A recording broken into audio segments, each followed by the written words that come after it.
into uniform, which was in 1942.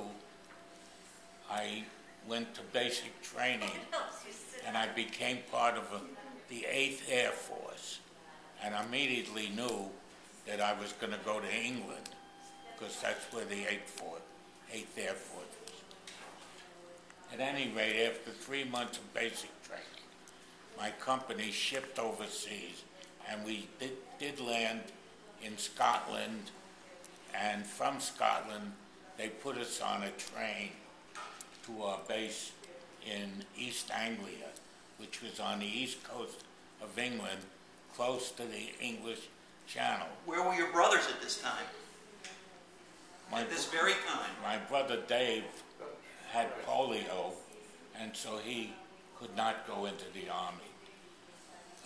Arnie, your youngest brother, because I was overseas, they kept him out of the draft, so he was able to stay home. A Dodger. At any rate, I spent 32 months in England at an Air Force base, and our job was to install the radar equipment in all the B-17s and maintain them. And that's all I did. I was lucky that I was at one base all the time. I did not go into combat, although every once in a while we'd have to go up with the plane and test the equipment while it was up in the air. That basically is, I came back in 1945, and I met my first wife, and I was married to her for 24 years when she died. While I was married to her, my wife gave birth to 2 sons, Michael and George. And I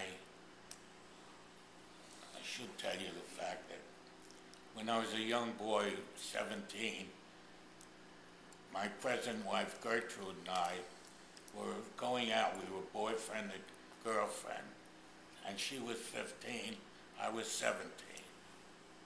But when I went into the Army, apparently, she met her first husband, and when I got back, she told me that she was going to be married to another man. And she was married for 20 years, and she had 2 children, a girl and a boy, which is really not that important. But she got a divorce about 1.5 years before my first wife died. And when my first wife died, she came to pay a condolence call. And when I saw her, I remembered that she was my first love. And so I started to date her. And about 1.5 years later, we got married. And we are married now 37 years. This is quite a story, Wayne. Very romantic. We need a few more days to finish. Very romantic. Sarah, what were you doing? Recently, Fred, not Merlin, but her sister, one of the other nurses. Turn it off, we're done.